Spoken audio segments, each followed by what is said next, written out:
ഹജ്ജിൻ്റെ ഉംറയുടെ അമലുകളെ പറ്റി നമ്മൾ പഠിക്കുമ്പോൾ ആദ്യമായി നമ്മുടെ അമലുകൾ നമ്മൾ ഇൻഷാ അള്ളാഹ് ഇവിടെ നിന്ന്, ഒരു പക്ഷേ നമ്മൾ നെടുമ്പാശ്ശേരി അല്ലെങ്കിൽ ഞങ്ങളെ സംബന്ധിച്ച് നെടുമ്പാശ്ശേരി, ഇവിടെ നിന്നുള്ളൊരു കരിപ്പൂര്, എവിടെ നിന്നാണെങ്കിലും ഇഹ്റാം ചെയ്താണ് നമ്മൾ മക്കത്തേക്ക് പോവുക. അല്ലേ അല്ലേ? ഹജ്ജിനെ ഉംറയെ സംബന്ധിച്ച് പറയുമ്പോൾ നമ്മൾ പഠിക്കാനുള്ള പ്രധാനപ്പെട്ട ചില കാര്യങ്ങൾ മാത്രമേ ഇന്ന് ഞാൻ പറയുന്നുള്ളൂ. 5 സ്ഥലങ്ങളുണ്ട് നമുക്ക് ഹജ്ജിന് വേണ്ടി ഇഹ്റാം ചെയ്യാൻ വേണ്ടി നിശ്ചയിക്കപ്പെട്ട സ്ഥലം. 5 സ്ഥലം. അതിലൊരു സ്ഥലം ദുൽ ഹുലൈഫ എന്ന സ്ഥലമാണ്. ദുൽ ഹുലൈഫ എന്ന് പറയും. അബിയാർ അലി എന്നും അതിന് പേരുണ്ട്. മദീനയിൽ നിന്ന് 17 കിലോമീറ്ററാണ് ആ മീക്കാത്തിലേക്കുള്ളത്. ഏകദേശം ദുൽ ഹുലൈഫയാണ് ആ മീക്കാത്ത്. മുത്തനബി തങ്ങൾ 1400 കൊല്ലം മുമ്പ് ഹജ്ജിന് വേണ്ടി ഇഹ്റാം ചെയ്ത മീക്കാത്ത് അതാണ്. പ്രൈവറ്റ് ഗ്രൂപ്പിൽ പോകുന്ന ആളുകൾ ആ മീക്കാത്തിൽ നിന്നാണ് ഹജ്ജിന് വേണ്ടി ഇഹ്റാം ചെയ്യുന്നത്. മറ്റൊരു മീക്കാത്ത് ജുഹഫയാണ്. ജുഹഫ അതെങ്കിലും നിങ്ങളുടെ ഡയറിയിൽ കാണും. ജുഹഫയാണ് വേറൊരു മീക്കാത്ത്. ഹജ്ജിന് വേണ്ടി ഇഹ്റാം ചെയ്യാൻ നിശ്ചയിക്കപ്പെട്ട രണ്ടാമത്തെ മറ്റൊരു മീക്കാത്താണ് ജുഹഫ. മൂന്നാമത് മറ്റൊരു മീക്കാത്താണ് കർനുൽ മനാസിൽ എന്ന് പറയും. കർനുൽ മനാസിൽ എന്ന് പറയും. കർനുൽ മനാസിൽ ത്വായിഫുമായി അടുത്ത മീക്കാത്താണ്. അതുവഴി വരുന്ന ആളുകളൊക്കെ അവിടെ നിന്നാണ് ഇഹ്റാം ചെയ്യല്. കർനുൽ മനാസിലാണ്. 4 ദാത്തു ഇർഖ് എന്നതാണ്. ദാത്തു ഇർഖ് എന്നതാണ് 4ാമത്തെ മീക്കാത്ത്. ദാത്തു ഇർഖാണ് 4ാമത്തെ മീക്കാത്ത്. 5ാമത്തെ മീക്കാത്ത് യലംലം എന്ന് പറയുന്ന മീക്കാത്താണ്. ഇന്ത്യയിൽ നിന്നും പോകുന്ന ആളുകളൊക്കെ മിക്കവാറും നേരിടേണ്ടി വരുന്ന മീക്കാത്താണ് യലംലം എന്ന് പറയുന്ന മീക്കാത്ത്. അപ്പൊ ഹജ്ജ് നിർവഹിക്കുന്ന ഒരു വ്യക്തി ഈ 5ൽ ഒരു സ്ഥലത്ത് നിന്ന് ഇഹ്റാം ചെയ്യൽ വാജിബാണ്, നിർബന്ധമാണ്. എന്ന് പറഞ്ഞാൽ അവിടെ വെച്ച് ചെയ്യാതിരുന്നാൽ അതിന് പരിഹാരക്രിയ ഉണ്ട്. അതെന്താ നമ്മൾ ഇൻഷാ അല്ലാഹ് അമലിലേക്ക് വരുമ്പോൾ പഠിക്കാം. ഇതിപ്പോൾ തുടക്കം പറഞ്ഞതാണ്. ഈ 5 തലങ്ങളിൽ നിന്നുകൊണ്ടാണ് ഇഹ്റാം ചെയ്യേണ്ടത്. അപ്പൊ ഇന്ത്യക്കാരെ സംബന്ധിച്ച് അവർ നിയ്യത്ത് ചെയ്യേണ്ട മീക്കാത്ത് ഏതാണ്? യലംലം എന്ന് പറയുന്ന മീക്കാത്താണ്.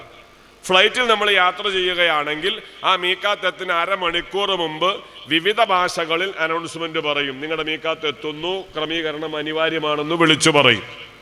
ഇരിക്കട്ടെ, ഏതാണെങ്കിലും ഈ മീക്കാത്തിലൂടെ നമ്മൾ വിട്ടുകടക്കുന്നതിന് മുമ്പ് ഹജ്ജിന് അല്ലെങ്കിൽ ഉംറയ്ക്ക് വേണ്ടി, ഉംറയ്ക്ക് മറ്റു മീക്കാത്തുകളാണ്, ഏതാണെങ്കിലും നമ്മൾ ഇവിടെ നിന്ന് പോകുമ്പോൾ ആ മീക്കാത്ത് കൃത്യമായി കിട്ടാത്തത് കൊണ്ട് നമ്മൾ ഇഹ്റാം ചെയ്തിട്ടാണ് മക്കത്തേക്ക് പോവുക.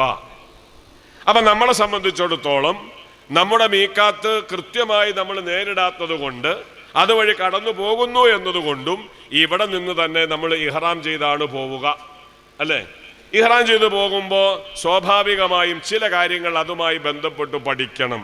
അത് നിങ്ങൾ ഇന്ന് എഴുതി വെച്ച് കുട്ടികളെ കൊണ്ടത് വായിപ്പിച്ച് നിങ്ങളുടെ മനസ്സിൽ അത് മനഃപ്പാഠമാക്കണം. ഇഹ്റാമുമായി ബന്ധപ്പെട്ടുകൊണ്ട് 7 കാര്യങ്ങൾ പഠിക്കണം. 1 by 1 ആയി അത് എഴുതി വയ്ക്കുക. 7 കാര്യങ്ങൾ പഠിക്കണം. ഒന്നാമത്, അപ്പൊ നമ്മളിപ്പോ ഇവിടെ നിന്ന് ഉംറയ്ക്കാണ് ഇഹ്റാം ചെയ്യുന്നത്. നമ്മൾ തമത്വന്റെ രൂപമാണ് സ്വീകരിക്കുക. വിശദീകരിച്ച മസല ഇന്നും തീരൂല. ഈ ഉംറയ്ക്ക് ഇഹ്റാം കെട്ടി ഹജ്ജിന്റെ അമലും ഉംറയിൽ നിന്ന് നമ്മൾ വിരമിച്ച് പിന്നെ ഹജ്ജിന്റെ ടൈമിൽ ഹജ്ജിന് വേണ്ടി ഇഹ്റാം ചെയ്യുന്ന രൂപമാണ് ആ രൂപം. പക്ഷേ അത് ഇൻഷാ അല്ലാഹ് ഒന്നുകൂടി വിശദീകരിക്കാനുണ്ട്, ഞാൻ പറഞ്ഞു വരാം. അപ്പൊ ഏതിനാവട്ടെ ഇഹ്റാം ചെയ്യുമ്പോൾ ഹജ്ജിനാണെങ്കിലും ഉംറയ്ക്കാണെങ്കിലും നിങ്ങൾ ഗവൺമെന്റ് ഹാജിമാരൊക്കെ മക്കയിലാണ് താമസിക്കുക. മക്ക താമസ സ്ഥലത്തു നിന്ന് നിങ്ങൾ ഹജ്ജിന് ഇഹ്റാം ചെയ്യുമ്പോഴും ഈ പറയുന്ന കാര്യങ്ങൾ പാലിക്കണം. നാട്ടിൽ നിന്ന് നമ്മളിപ്പോൾ ഉംറയ്ക്ക് ഇഹ്റാം ചെയ്ത് പോകുമ്പോഴും ഈ പറയുന്ന കാര്യങ്ങൾ പാലിക്കണം. ഒന്നാമത് നമ്മൾ പാലിക്കേണ്ട കാര്യം നഖം, മുടി പോലത്തത് നീക്കുക, വൃത്തിയാക്കുക എന്നതാണ്. അതേപോലെ കക്ഷരോമം, ഗുഹ്യരോമം ഇവയെല്ലാം പൂർണ്ണമായും ഒഴിവാക്കി ശുദ്ധീകരിക്കുക എന്നതാണ്. എന്ന് വെച്ചാൽ ശാരീരികമായ ഒരു വെടുപ്പ്, വൃത്തി വരുത്തുക എന്നതാണ് ഇഹ്റാമിൻ്റെ 1ാമത്തെ മര്യാദ എന്ന് പറയുന്നത്. മണിക്കൂർ കഴിഞ്ഞാൽ നമ്മുടെ ഹൃദയത്തിൽ ശുദ്ധി വരുന്നത് പോലെ ബോഡി ഒന്ന് വൃത്തിയാക്കുക നമ്മൾ. ഒന്നതാണ്.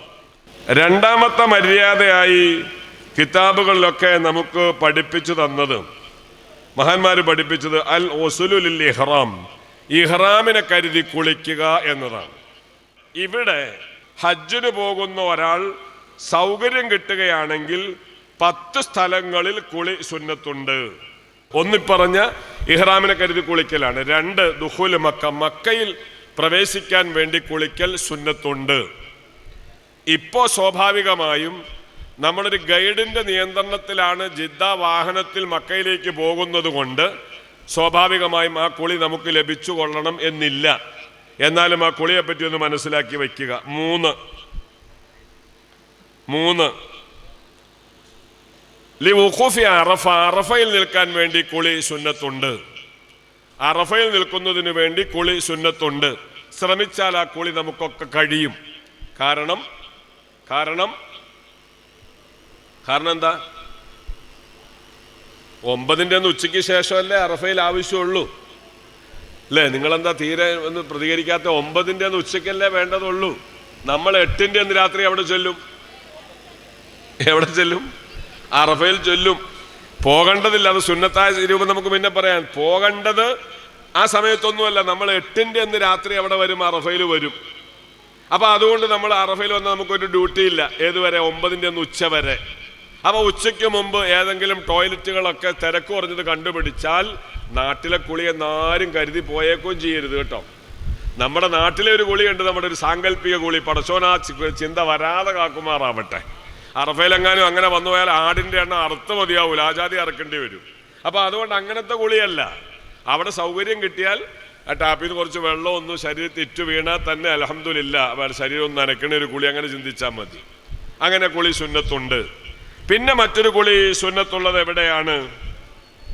മബീത്ത് മുസ്ദലിഫ. മുസ്ദലിഫയിൽ രാപ്പാർക്കുന്നതിന് വേണ്ടി കുളി സുന്നത്തുണ്ട്.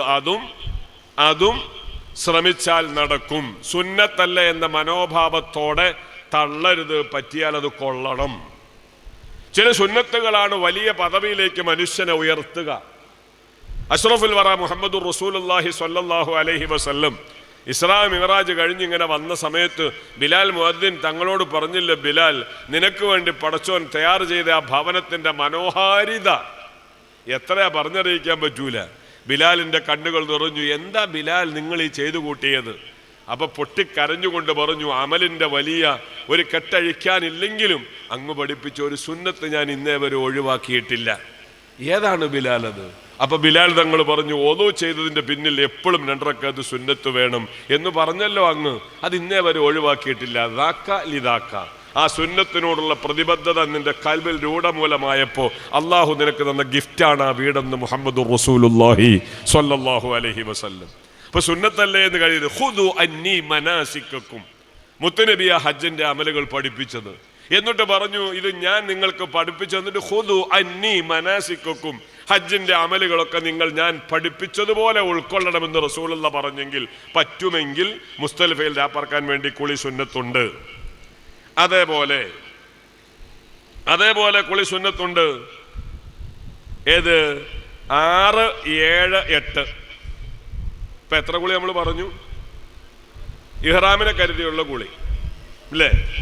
മക്കയിൽ പ്രവേശിക്കാൻ വേണ്ടിയുള്ള കുളി 2, അറഫയിൽ നിൽക്കാൻ വേണ്ടിയുള്ള കുളി 3, മുസ്ദലിഫയിൽ രാപ്പാർക്കാൻ വേണ്ടിയുള്ള കുളി 4. അതേപോലെ 5, 6, 7 3 ദിവസം ജംറയിൽ എറിയാൻ പോകുന്നതിന് മുമ്പ് കുളിക്കുക. ദുൽഹജ്ജ് 11, 12, 13 3 ദിവസം ജംറയിൽ എറിയാൻ പോവല്ലോ. ആ എറിയാൻ പോണതിന് മുമ്പ് കുളിച്ചിട്ട് പോവുക. അത് പറ്റുന്ന കാര്യമാണ്. അൽഹംദുലില്ലാഹ്. 3 ദിവസം ജംറയിൽ എറിയുന്നതിന് മുമ്പ് കുളിക്കൽ പ്രത്യേകമായ സുന്നത്തുണ്ട്. ഇതൊക്കെ ഇമാം നവവി തങ്ങളുടെ ഈലാഹു മറിച്ചു നോക്കിയാൽ കാണാവുന്നതും ആണ്. കുളി സുന്നത്തുണ്ട്. അപ്പൊ 7 ആയി. 8. 8ാമത് കുളി സുന്നത്തുള്ളത് നബി സല്ലല്ലാഹു അലൈഹി വസല്ലമ തങ്ങൾ നമുക്ക് പഠിപ്പിച്ചു തന്നു. ഇഫാദത്തിന്റെ തവാഫിന് വേണ്ടി കുളി സുന്നത്തുണ്ട്.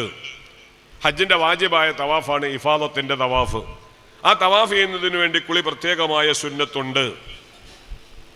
ഇപ്പൊ എത്രണ്ണമായി? 8.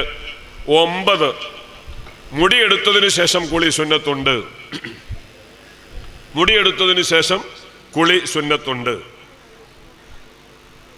10 വദാ അല്ലെങ്കിൽ വിദാ, ആ തവാഫിന് വേണ്ടിയും കുളി സുന്നത്തുണ്ട്. കഅബയോട് വിട പറയുന്ന തവാഫ്. അപ്പൊ ഹജ്ജിന്റെ അമലുമായി ബന്ധപ്പെട്ടുകൊണ്ട് സൗകര്യം ലഭ്യമായാൽ 10 സ്ഥലങ്ങളിൽ കുളി സുന്നത്തുണ്ട്. ഇത് ഇനി ആ ബ്രാക്കറ്റ് അങ്ങ് ക്ലോസ് ചെയ്യുക. നമ്മൾ ഇഹ്റാമിന്റെ മര്യാദ പഠിച്ചുകൊണ്ടിരിക്കുന്നത്, അതിൻ്റെ ഇടയ്ക്ക് വന്ന കാര്യമാണ് ഇപ്പോൾ ഇത്. ഇനി ക്ലോസ് ചെയ്യുക. അപ്പോൾ 1 തലമുടി താടി രോമങ്ങളൊക്കെ വൃത്തിയാക്കുക. 2 ഇഹ്റാമിനെ കരുതി കുളിക്കുക എന്നാ പറഞ്ഞത്. ആ കുളിയുമായി ബന്ധപ്പെട്ടൊരു വിശദീകരണം നമ്മൾ പറഞ്ഞു. ആ ബ്രാക്കറ്റിനെ ക്ലോസ് ചെയ്തേരെ. ഇനി 3 ഇഹ്റാമിന്റെ 3ാമത്തെ മര്യാദയിലേക്ക് നമ്മൾ വരികയാണ്. ഇഹ്റാമിന്റെ 3ാമത്തെ മര്യാദ എന്തിനാണിതെന്ന് പറഞ്ഞാൽ, നമ്മൾ അവിടെ എത്തുമ്പോൾ നമുക്ക് പര്യാപ്തനായ ഒരു ഗൈഡ് ഇല്ലെങ്കിലും നിങ്ങൾ ഈ എഴുതി വെച്ച പേപ്പർ ഒന്ന് നോക്കിയാൽ തൽക്കാലം നിങ്ങളുടെ അമലുകളിൽ ദുൽഹജ്ജിന് നിങ്ങൾ അറഫയിലേക്ക് പോണതിന് മുമ്പ് ഈ കാര്യങ്ങളൊക്കെ ചെയ്തു പോകുമ്പോൾ സുന്നത്ത് പാലിച്ചു പോയവരാകും. അള്ളാഹു തൗഫീക്ക് ചെയ്യട്ടെ, അള്ളാഹു തൗഫീക്ക് ചെയ്യട്ടെ. ഇനി 3ാമത്തത് ഇഹ്റാം ചെയ്യുമ്പോൾ, ഇത് ഹജ്ജിന്റെ ഇഹ്റാമിന് ബാധകമാണ്, ഉംറയുടെ ഇഹ്റാമിനും ബാധകമാണ്. ഹജ്ജിന്റെ അമല് നമ്മൾ ചെയ്യാൻ പോകുമ്പോൾ ഈ കാര്യങ്ങൾ ബാധകമാണ്. 3ാമത് കുളി കഴിഞ്ഞാൽ വസ്ത്രത്തിൽ പുരളാത്ത രൂപത്തിൽ ശരീരത്തിൽ അല്പം സുഗന്ധം ഉപയോഗിക്കൽ സുന്നത്തുണ്ട്. കുളി കഴിഞ്ഞിട്ട് അല്പം സുഗന്ധം എടുത്തിട്ട് കക്ഷത്തിലും ശരീരത്തിലേക്ക് ഒന്ന് പുരട്ടി കൊടുക്കുക. വസ്ത്രത്തിലല്ല കേട്ടോ, ശരീരത്തിൽ പുരട്ടല്. ഇവിടെ ഫിഖഹിന്റെ കിതാബിൽ സ്ത്രീകൾക്ക് മൈലാഞ്ചി പോലത്തതൊക്കെ സുന്നത്തുള്ളതായി ഫുഖഹ പരിചയപ്പെടുത്തിയിട്ടുണ്ട്. ഏതാണെങ്കിലും ഇരിക്കട്ടെ, 3ാമത് കുളി കഴിഞ്ഞാൽ വസ്ത്രത്തിൽ സുഗന്ധം ഇങ്ങനെ പറഞ്ഞ് കൊടുങ്ങരുത്. സുഗന്ധം പറ്റിയാൽ ചിലപ്പോൾ എന്ത് ചെയ്യേണ്ടി ഫിദിയ കൊടുക്കേണ്ടി വരും. ഇത് നമ്മൾ നിയ്യത്ത് ചെയ്യുന്നതിന് മുമ്പ് വസ്ത്രത്തിൽ പറ്റാതെ ശരീരത്തിൽ അല്പം സുഗന്ധം ഉപയോഗിക്കൽ എന്തുണ്ട്, സുന്നത്തുണ്ട്. 4ാമത്തത് ഇഹ്റാമിന്റെ വസ്ത്രം ധരിക്കുക എന്നതാണ്. ഇഹ്റാമിന്റെ വസ്ത്രം ധരിക്കുക എന്നതാണ് 4ാമത്തെ ഇഹ്റാമിന്റെ മര്യാദ. അവിടെ പുരുഷൻ ഒന്ന് ഉടുക്കുന്നു, ഒന്ന് പുതയ്ക്കുന്നു. ഷൂ ഇല്ല, ഷോക്സ് ഇല്ല, കയ്യുറയില്ല, ബനിയനില്ല, ജഡ് ഇല്ല, തൊപ്പിയില്ല, ബെൽറ്റ് ആവാം.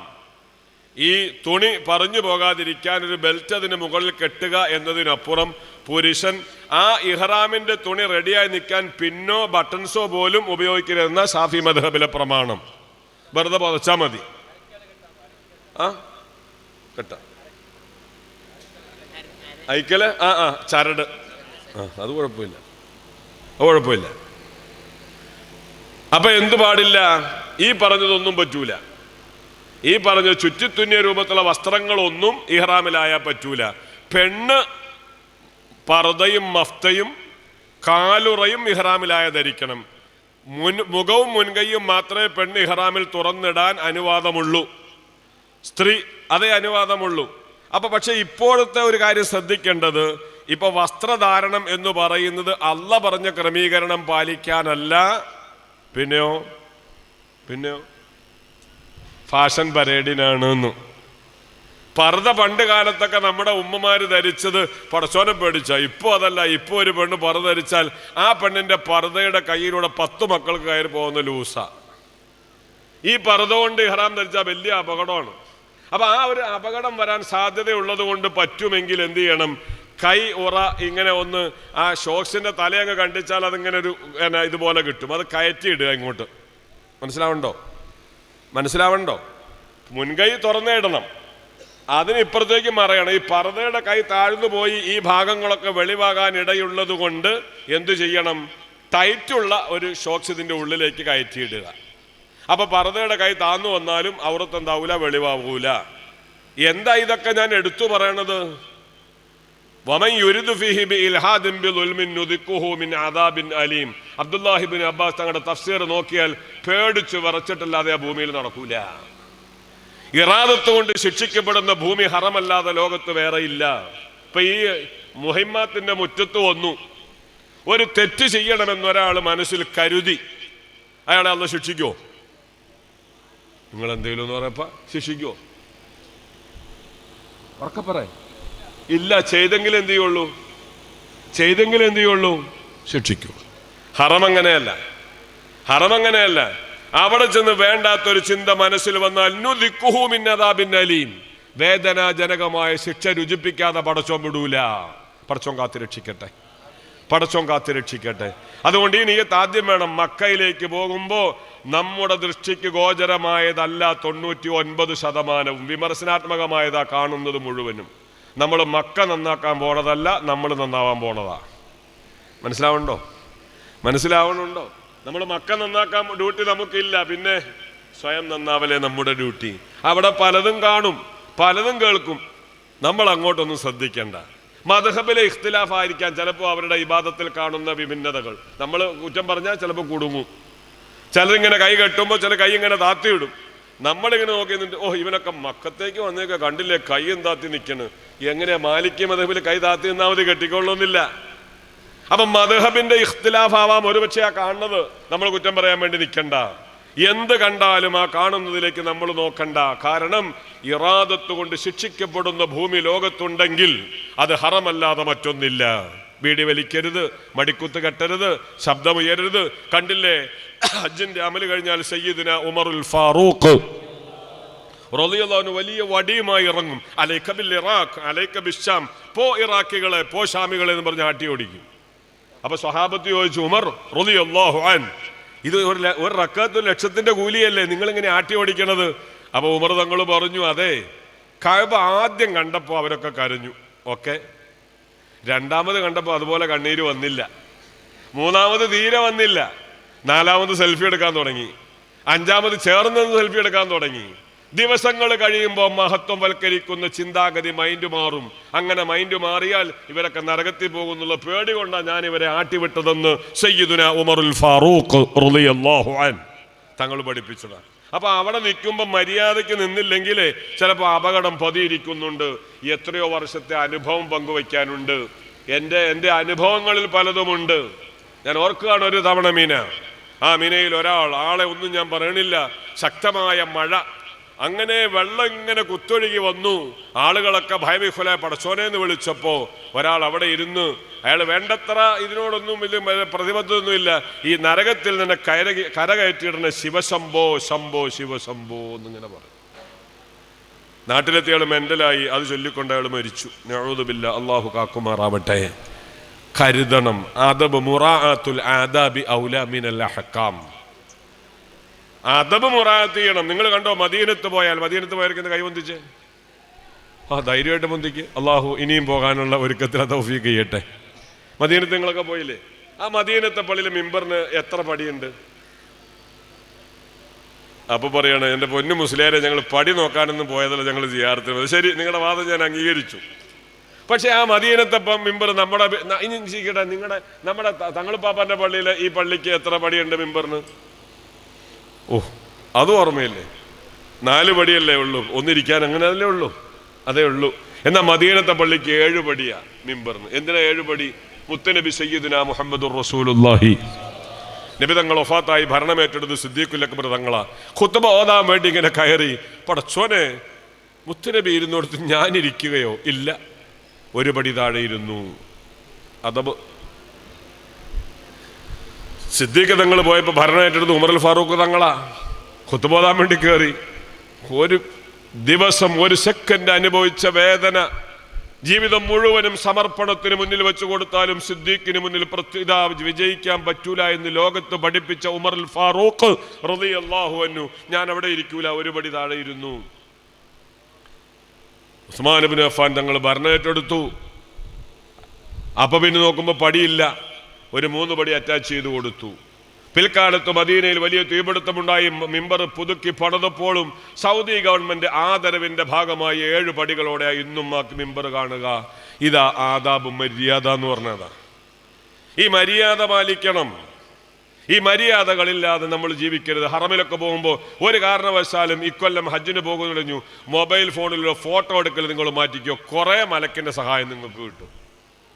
ഇത് ഇവിടുന്ന് തന്നെ പറയാം. അവിടെ ചെല്ലുമ്പോൾ തന്നെ ബാപ്പ അറഫയിൽ നിൽക്കണത്, ഉമ്മ കല്ലെറിയണത്, ഇങ്ങനെ എടുത്തിട്ട് എന്ത് കാട്ടിക്കൊടുക്കണ. കഅബയുടെ ചുമരുകൾ നമ്മുടെ ചിത്രം ഇമാം ഗസാലി തങ്ങൾ പറഞ്ഞ പോലെ പകർത്തട്ടെ. നമ്മൾ പകർത്തണ്ട, കഅബ പകർത്തട്ടെ. അങ്ങനെ ആ കഅബയുടെ കല്ലുകൾ നമുക്ക് അനുകൂലമാവട്ടെ. സുഫിയാൻ സൗരി തങ്ങൾ പറഞ്ഞില്ലേ, അതൊക്കെ പറയുമ്പോൾ സമയം പോകും. എൻ്റെ കയ്യിലുള്ള കിതാബിലുണ്ട്. രാത്രിയിൽ ഇങ്ങനെ കഅബം തവാഫ് ചെയ്യുമ്പോൾ ഒരു വലിയ അശ്രീരി കഅബയുടെ ഉള്ളിൽ നോക്കുമ്പോൾ കല്ലുകളുടെ കളകളാരവങ്ങളാ കേൾക്കണത്. എന്താണ് ആ കല്ലുകൾ പറയുന്നത്? യാ ഇസ്രായീൽ, ഓ ഇസ്രായീലേ, പടച്ചോനെ, ഇതിന് ചുറ്റുഭാഗത്തും നടക്കുന്നവരെ, വൃത്തികെട്ടവരെ കൊണ്ട് ഞങ്ങൾ കുടുങ്ങി എന്നീ കല്ലുകൾ അള്ളാഹിനോട് ആവലാതി പറയുന്നത് കിതാബുകൾ രേഖപ്പെടുത്തിയും കല്ലുകൾ ആവലാതി പറയുന്ന ഗണത്തിൽ നമ്മൾ ആരും പെടരുത്. പടച്ചോൻ കാക്കട്ടെ, പടച്ചോൻ കാക്കട്ടെ. അപ്പൊ എന്തു വേണം പ്രിയമുള്ളവരെ? സ്ത്രീകളെ ആ രൂപത്തിൽ സൂക്ഷിക്കണം. മുടിയൊന്നും പുറത്ത് കാണരുത്. അപ്പൊ നാലാമത്തെ മര്യാദയാണ് ഇഹ്റാമിന്റെ വസ്ത്രം ധരിക്കുക എന്നത്. ഇത് ഹജ്ജിന് പോകുന്ന ആളുകൾ, ഗവൺമെന്റ് ഹാജിമാർ അവനവന്റെ താമസ റൂമിൽ വെച്ചാണ് ഈ വസ്ത്രം ധരിക്കല്. പ്രൈവറ്റ് ഹാജിമാരൊക്കെ മദീനത്ത് നിന്ന് റസൂലുള്ളാഹിന്റെ ചാരത്ത് നിന്നായി വസ്ത്രം ധരിക്കല്. ഉംറയിലേക്കായി നമ്മൾ പോകുമ്പോൾ ഗവൺമെന്റ് ഹാജിമാർ ഹജ്ജ് ഹൗസിൽ എത്തിയിട്ട് വളണ്ടിയേഴ്സിന്റെ നിർദ്ദേശം വരുമ്പോഴാണ് ഈ വസ്ത്രം മാറേണ്ടത്. വീട്ടിൽ നിന്ന് വരുമ്പോൾ ഈ വസ്ത്രം മാറിയല്ല വരേണ്ടത്, ശരിയായ ഡ്രസ്സിലാണ് വരേണ്ടത്. അവിടെ എത്തുമ്പോഴാണ് ആ വസ്ത്രം മാറേണ്ടത്. ഇനി ഹജ്ജിനാണ് ഉംറയ്ക്കാണ് ഒരാൾ ഇഹ്റാം ചെയ്യുന്നതെങ്കിലും അഞ്ചാമത്തെ സുന്നത്ത്, ഇപ്പൊ എത്രയും 4 നമ്മൾ പറഞ്ഞു ഇല്ലേ, 4 പറഞ്ഞ്. അഞ്ചാമത്തെ സുന്നത്ത് ഇഹ്റാമിന്റെ 2 റക്അത്ത് സുന്നത്ത് നിസ്കരിക്കുക എന്നതാണ്. ഇത് ഹജ്ജിന് വേണ്ടി ഇഹ്റാം ചെയ്യുമ്പോൾ അവനവന്റെ താമസ റൂമിൽ വെച്ചാൽ ഈ 2 റക്അത്ത് നിസ്കരിക്കല്. അതിന്റെ അഫ്ളലായ രൂപമൊക്കെ ഉണ്ട്, പക്ഷെ ഇന്ന് നടക്കാത്തതുകൊണ്ട് ഞാൻ അതിലേക്ക് പോണില്ല. 2 റക്അത്ത് നിസ്കരിക്കണം. ഒന്നാമത്തെ റക്അത്തിൽ ഫാത്തിഹ സൂറത്ത് ഓതിക്കഴിഞ്ഞാൽ സൂറത്തുൽ കാഫിറൂൻ അഥവാ ഖുൽ യാ അയ്യുഹൽ കാഫിറൂനെയാണ് ഓതേണ്ടത്. രണ്ടാമത്തെ റക്അത്തിൽ ഫാത്തിഹ സൂറത്ത് കഴിഞ്ഞാൽ ഇഖ്ലാസ് ഖുൽ ഹുവല്ലാഹു അഹദ് എന്ന സൂറത്താണ് ഓതേണ്ടത്. ഇങ്ങനെ ഇഹ്റാമിന്റെ 2 റക്അത്ത് സുന്നത്ത് നിസ്കാരമാണ് ഇഹ്റാമിന്റെ 5ാമത്തെ മര്യാദ സുന്നത്ത് എന്ന് പറയുന്നത്. ഇനി 6ാമത്തെ മര്യാദ എന്ന് പറയുന്നത് തൽബിയത്തും സ്വലാത്തും അധികരിപ്പിക്കുക എന്നതാണ്. ഇഹ്റാം ചെയ്താൽ പിന്നെ നമ്മുടെ ഡ്യൂട്ടി, മക്ക റൂമിൽ നിന്ന് ഹജ്ജിന് വേണ്ടി ഇഹ്റാം ചെയ്യുന്ന ഹാജി പിന്നെ അറഫയിലെത്തി വാവിട്ട് കരയുന്നത് വരെ ലബ്ബൈക് അല്ലാഹുമ്മ ലബ്ബൈക് ലബ്ബൈക ലാ ശരീക ലക ലബ്ബൈക് ഇന്നൽ ഹംദ വന്നിഅമത ലക വൽ മുൽക്ക് ലാ ശരീക ലക. മുത്തുനബിയോട് ചോദിച്ചു, നബിയെ ഏറ്റവും പുണ്യകരമായ ഹജ്ജ് ആരുടേതാണ്? മൻ അജ്ജ വസജ്ജ ഖാല റസൂലുള്ളാഹി സ്വല്ലല്ലാഹു. ഇത് നിങ്ങൾ പഠിച്ചു വയ്ക്കണം. ഏറ്റവും നല്ല ഹജ്ജ് ആരുടേതാണ്, പ്രതിഫലമുള്ള ഹജ്ജ് ഏതാണ് എന്ന് ചോദിച്ചപ്പോൾ മുത്തനബിയുടെ മറുപടി അമൻ അജ്ജ വസജ്ജ. അജ്ജ എന്ന് പറഞ്ഞാൽ എന്താ? തൽബിയത്ത് കൊണ്ട് ശബ്ദമുയർത്തി അധികരിപ്പിച്ചു ചൊല്ലിയവന്റെ ഹജ്ജ്. തൽബിയത്തിന്റെ എണ്ണം എത്രത്തോളമുണ്ട് അത്ര കണ്ട് അതിന്റെ ഇബാദത്തിന്റെ മഹത്വം കൂടിയിട്ടുമുണ്ട്. അതേപോലെ ശരീരത്തിൽ പൊടി പുരണ്ട് ജീവിതത്തിന്റെ സുഖങ്ങളിലേക്ക് നോക്കാതെ, ശരീരത്തിലൊക്കെ പൊടിപടലങ്ങളുണ്ട്, നെവർ മൈൻഡ് എനിക്ക് പൊടിയുണ്ടല്ലോ അതിലേക്കൊന്നും നോക്കുന്നില്ല. അപ്പൊ പൊടി പുരണ്ട ശരീരവുമായി തൽബിയത്തിന്റെ എണ്ണം അധികരിപ്പിച്ചുകൊണ്ട് ഒരാളാണ് അറഫയിൽ വന്നതെങ്കിൽ ആ ഹജ്ജാണ് പുണ്യമുള്ള ഹജ്ജെന്ന് ത്വാഹ മുഹമ്മദുർ റസൂലുള്ളാഹ്. ആ പുറകിലുള്ള സലാത്തും കൂടി വന്നാൽ ഈ മുഹിമ്മാത്തിന്റെ മുറ്റൊന്നും അടുങ്ങും. ആജാദി സലാത്താവണം മുഹമ്മദുർ റസൂലുള്ളാഹി സ്വല്ലല്ലാഹു. മുത്തുനബിയുടെ വലിയ നോട്ടം അല്ലാഹു നമുക്ക് തരുമാറാവട്ടെ. ആ നബിയെ ഇത് ഈ മാസത്തിൽ സലാത്തിന് ഒന്നോടെ വോൾട്ടേജ് കൂടണം. വേണ്ടേ വേണ്ടേ? എന്തിയാ കാരണം? ഷഅബാൻ എന്ന് പറഞ്ഞാൽ ഷഅബാനു ഷഹരി, ഇതെന്റെ മാസം എന്ന് പറയുമ്പോൾ എന്താ കാരണം? ഇന്നല്ലാഹു വ മലായികത്തുഹു യുസല്ലൂന അലൻ നബി യാ അയ്യുഹല്ലദീന ആമനൂ സ്വല്ലു അലൈഹി വസല്ലിമു തസ്ലീമ. ആ സ്വലാത്ത് കൊണ്ട് മുഅ്മിനീങ്ങളെ അല്ലാഹു തആല മോട്ടിവേറ്റ് ചെയ്ത മാസം കൂടിയായത്. അപ്പോൾ സ്വലാത്ത് കേൾക്കുമ്പോൾ ആവേശത്തോടെ പറയണം മുഹമ്മദുർ റസൂലുള്ളാഹി സ്വല്ലല്ലാഹു. പിന്നെ നമ്മൾ ഇത് ഇഹ്റാം ചെയ്ത് നടക്കുമ്പോൾ കാലിൽ ചെരുപ്പ് ധരിക്കുക എന്നത് മറ്റൊരു സുന്നത്താണ്. ചെരുപ്പെന്ന് പറയുമ്പോൾ തന്നെ ഏറ്റവും വില കുറഞ്ഞ ചെരുപ്പായിക്കോട്ടെ. എന്തിന്? മലയാളികളുടെ പല ഹജ്ജും ബാത്തിലാവുന്നത് ചെരുപ്പില്ല. മനസ്സിലായില്ല? ചെരുപ്പ് എവിടെ വെച്ചിട്ട് പോവും, തിരിച്ചു വരുമ്പോൾ കാണൂല. പടച്ച റബ്ബേ, പിന്നെ അവിടെ വന്നിട്ട് കുറെ അവതരണം ഉണ്ട് അത് കിട്ടാത്തതിൻ്റെ ആ രോഷം കൊണ്ട്. അപ്പോൾ അത് നഷ്ടപ്പെട്ടാലും മൈൻഡിൽ ഒരു പ്രയാസം വരാത്ത ചെരുപ്പാകുമ്പോൾ കുഴപ്പമില്ല. അപ്പോൾ 25-ൻ്റെ 15-ൻ്റെ മേടിച്ചാൽ ഒരു 4-5 ജോഡിയൊക്കെ മേടിച്ചാൽ 2-3 ജോഡിയൊക്കെ മക്കത്ത് സ്വതക്ക ചെയ്യേണ്ടി വരും. അങ്ങനെ ചെയ്യേണ്ടി വന്നാലും ക്ഷമ അള്ളാഹു നമുക്ക് തരട്ടെ. ക്ഷമ നല്ലോണം വേണം, നല്ലോണം ക്ഷമിക്കണം. എങ്ങനെയൊക്കെയാ വരിക എന്നൊന്നും അറിയൂല. ഗവൺമെന്റിന്റെ ക്രമീകരണമൊക്കെ ശരിയാ. മീനെ ചെല്ലുമ്പോൾ വലിയ ഒരു മഴ അങ്ങ് പെയ്താൽ പരിപാടി കഴിഞ്ഞില്ലേ? ചൂട് അമിതമായാൽ കഴിഞ്ഞ കൊല്ലം മരിച്ച എണ്ണ ഇപ്പോഴും ക്ലിപ്തമല്ല. ഗവൺമെന്റ് ചില കണക്കുകളൊക്കെ പുറത്തു വന്നാലും നമ്മൾ കണ്ട മയ്യത്തിന്റെ എണ്ണമൊന്നും വന്നിട്ടില്ല. അത്രയും ചൂട് കൊണ്ട് ആളുകൾ കുഴഞ്ഞു വീണ് മരിച്ചിട്ടുണ്ട്. അള്ളാഹു കാത്തുരക്ഷിക്കുമാറാവട്ടെ. ഇങ്ങനെ 7 മര്യാദകൾ ഹജ്ജിനാവട്ടെ ഉംറയ്ക്കാവട്ടെ ഇഹ്റാം ചെയ്യാൻ ഒരാൾ ഒരുങ്ങിയാൽ കരുതേണ്ടതുണ്ട്. ഇനി 7 കാര്യങ്ങൾ അയാളിൽ ഹറാമുണ്ട്. അതോടെ ഒന്ന് നോട്ട് ചെയ്യാം. മര്യാദയ്ക്ക് നേരെ വിരുദ്ധമായി വരുന്ന 7 കാര്യങ്ങൾ ഹറാമുണ്ട്. 1, സാധാരണ രൂപത്തിലുള്ള വസ്ത്രം ധരിക്കൽ ഹറാമാണ്. വസ്ത്രം തൊപ്പിയെടുത്ത് വയ്ക്കുക, അതുപോലെ ബനിയൻ ഇടുക, ഷൂ ഇടുക, ഷോക്സ് ഇടുക. പുരുഷൻ ഇഹ്റാം ചെയ്ത് കഴിഞ്ഞാൽ, ഹജ്ജിന്റെ ഇഹ്റാം ആവട്ടെ ഉംറയുടെ ഇഹ്റാം ആവട്ടെ, ഇഹ്റാം ചെയ്ത് കഴിഞ്ഞാൽ സാധാ രൂപത്തിലുള്ള വസ്ത്രം പുരുഷൻ ധരിക്കൽ ഹറാമാണ്. പെണ്ണ് മുഖം മറയ്ക്കൽ ഹറാമാണ്. പെണ്ണ് കൈ ഉറ ധരിക്കൽ ഹറാമാണ്. ഈ കൈയുടെ ഇവിടെ ധരിച്ച ഉറനെ പറ്റിയല്ലാട്ടോ ഈ പറയണത്. ഈ കൈയുടെ വെള്ള വെളിവാകുന്ന അതാ ഈ പറഞ്ഞത്. അപ്പൊ അതെന്താണ്? ഹറാമാണ്, പാടില്ലാത്തതാണ്. ഹറാമോ എന്ന് പറയുമ്പോൾ തെറ്റ് മാത്രമല്ല, ആ തെറ്റിന് പ്രായശ്ചിത്തം കൂടി വേണ്ടി വരും. അതിന് ഈ തെറ്റുകൾ തന്നെ രണ്ട് രൂപത്തിലുണ്ട്. തമത്വന്റെ ഫിദിയുണ്ട്, ഇത്തിലാഫിന്റെ ഫിദിയുമുണ്ട്. രണ്ടും രണ്ടാണ്. നശീകരണ പ്രക്രിയക്കുള്ള ഫിദിയ പ്രായശ്ചിത്തം ഒരു മോഡലാണെങ്കിൽ, സുഖമെടുക്കുമ്പോൾ അതിന് വരുന്ന പ്രായശ്ചിത്തം മറ്റൊരു മോഡലാണ്. അതൊക്കെ വിശദീകരിക്കുമ്പോൾ ക്ലാസിന്റെ പരിമിതി സമയം ഇത്ര കണ്ടു പോരാ, ഇനിയും വേണ്ടി വരും. അപ്പൊ അതിലേക്കൊന്നും പോണില്ല. അത്യാവശ്യം ഒരു ഉംറയും ഹജ്ജും ഒക്കെ ചെയ്യുമ്പോൾ എഴുതിയെടുക്കേണ്ട കാര്യങ്ങൾ മാത്രമേ ഞാൻ ഇതാകുന്നുള്ളൂ ഇൻഷാ അല്ലാഹ്. അപ്പൊ ഞാൻ പറഞ്ഞു വന്നത്, സാധാരണ വസ്ത്രം ധരിക്കൽ ഹറാമാണ്. രണ്ട് സുഗന്ധം ഉപയോഗിക്കൽ ഹറാമാണ്. സുഗന്ധം ഉപയോഗിക്കൽ ഹറാമാണ്. ഇഹ്റാം ചെയ്താൽ സുഗന്ധം ഉപയോഗിക്കൽ എന്താണ്? ഹറാമാണ്. അവിടെ എന്തിന് നമ്മൾ വാസനയുള്ള വസ്തുക്കൾ അത് ആ സമയത്ത് ഉപയോഗിക്കൽ ഹറാമാണ് എന്ന് പറയുമ്പോൾ, മലയാളികൾ എന്ന് പറയുമ്പോൾ തന്നെ, കാസർഗോഡുകാരെ പറ്റിയല്ല കേട്ടോ, കാസർഗോഡ് കണ്ണൂർ ആളുകളെ പറ്റിയല്ല പരാമർശം, അതിനപ്പുറത്തേക്ക് മലയാളികൾ എന്ന് പറഞ്ഞാൽ തന്നെ ഫ്രീ എന്ന് കേട്ടാൽ ചാടി വീഴുന്ന കൂട്ടരാണ്. അതിൻ്റെ ഏറ്റവും വലിയ ഉദാഹരണമുണ്ട്. ഇവിടുന്ന് ഹജ്ജിനൊക്കെ വരുമ്പോൾ കരുവള്ളൂരിനൊക്കെ ഓർമ്മയുണ്ടാവും. ചില ആളുകൾ പറയും, ഉസ്താദെ എനിക്ക് തവാഫിന് തീരെ പറ്റണില്ല, ഉരവേദനയാണ്, പ്രയാസമാണെന്നൊക്കെ പറഞ്ഞിട്ട് കൈയൊക്കെ താങ്ങി പിടിച്ചാണ് അവരെ നമ്മൾ അറഫയെ കൊണ്ടുപോവുക. അറഫയിൽ ചൊല്ലുമ്പോൾ ഈ വയ്യ എന്ന് പറഞ്ഞ് കിടന്ന ഉമ്മ PT ഉഷ ഓടണ പോലെ ഓടണ കാണാം. അപ്പൊ നോക്കുമ്പോൾ എന്താ, ഹജ്ജ് ക്യാമ്പിന്റെ പുറത്ത് പെപ്സി ഫ്രീ കിട്ടുന്നുണ്ട്. ഫ്രീ എന്ന് കണ്ടപ്പോൾ നടുവേദന ഊരവേദന ഒക്കെ പറഞ്ഞിട്ട് ഒറ്റ ഓട്ടമാണ്. ഇതുപോലെ ഫ്ലൈറ്റിന്റെ ഉള്ളിലൊക്കെ കയറി കഴിയുമ്പോൾ ഫ്രഷ്നെസ്സിന് വേണ്ടി ചില വാസനയുള്ള ഈ ടിഷ്യൂ പേപ്പറൊക്കെ വരുമ്പോൾ ഞാൻ പൈസ കൊടുത്തതല്ലേ എന്ന് കരുതി ആരും തുടയ്ക്കാൻ വേണ്ടി നിന്നേക്കരുത്. ഹറാമാണ് പണിയുന്നു. തീബ് ഉപയോഗിക്കൽ ഹറാമാണ്. ഇനി മൂന്നാമത് താടിയിലും തലമുടിയിലും എണ്ണ ഉപയോഗിക്കൽ ഹറാമാണ്. താടി രോമങ്ങളിലും തലമുടിയുടെ രോമങ്ങളിലും എണ്ണ ഉപയോഗിക്കൽ ഹറാമാണ്, പാടില്ല, നിഷിദ്ധമാണ്.